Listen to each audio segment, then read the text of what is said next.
ക്രിസ്തുവിന്റെ ശിഷ്യനായ തോമാസ് ലീഹായുടെ നാമധേയത്തിൽ മലയാറ്റൂർ മലയിൽ സ്ഥാപിക്കപ്പെട്ടിട്ടുള്ള ക്രിസ്ത്യൻ ദേവാലയമാണ് സെന്റ് തോമസ് പള്ളി. കൊച്ചിയിൽ നിന്ന് 47 കിലോമീറ്റർ അകലെയുള്ള ഈ സീറോ മലബാർ കത്തോലിക്ക ദേവാലയം സമുദ്രനിരപ്പിൽ നിന്ന് 1269 അടി ഉയരത്തിലാണ് സ്ഥിതി ചെയ്യുന്നത്. ഓരോ വർഷവും മലയാറ്റൂർ പെരുന്നാളിന് ആയിരക്കണക്കിന് തീർത്ഥാടകർ എത്തിച്ചേരുന്നു. മലകയറ്റമാണ് തീർത്ഥാടനത്തിലെ പ്രധാന ഘടകം. അന്താരാഷ്ട്ര തീർത്ഥാടന കേന്ദ്രമായി കത്തോലിക്ക സഭ ഇതിനെ പ്രഖ്യാപിച്ചിട്ടുണ്ട്.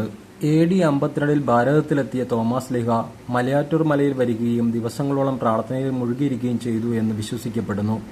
മലയാറ്റൂർ മലയിൽ ഇന്നുള്ളതിൽ വെച്ച് ഏറ്റവും പഴക്കമുള്ള ചാപ്പൽ ഏകദേശം 500 വർഷം പഴക്കമുള്ളതാണ്.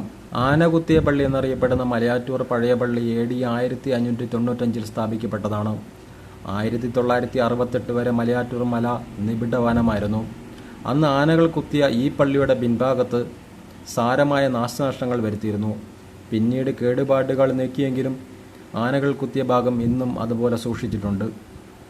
പഴയ പള്ളിയോട് ചേർന്നായാണ് പുതിയ പള്ളി നിർമ്മിച്ചിരിക്കുന്നത്. ഈ പള്ളിയിലാണ് ആരാധനകൾ നടക്കുന്നത്. അതീവ ദുഃഖിതനായി ദിവസങ്ങളോളം പ്രാർത്ഥനയിൽ മുഴുകിയിരുന്ന തോമാസ് ലീഹ പാറയിൽ തൊട്ടപ്പോൾ പൊൻകുരിശ് ഉയർന്നു വന്നുവെന്നാണ് ഐതിഹ്യം. ഇപ്പോൾ സ്ഥാപിച്ചിട്ടുള്ള വലിയ പൊൻകുരിശ് ഇതിൻ്റെ പ്രതീകമായാണ് നിലകൊള്ളുന്നത്.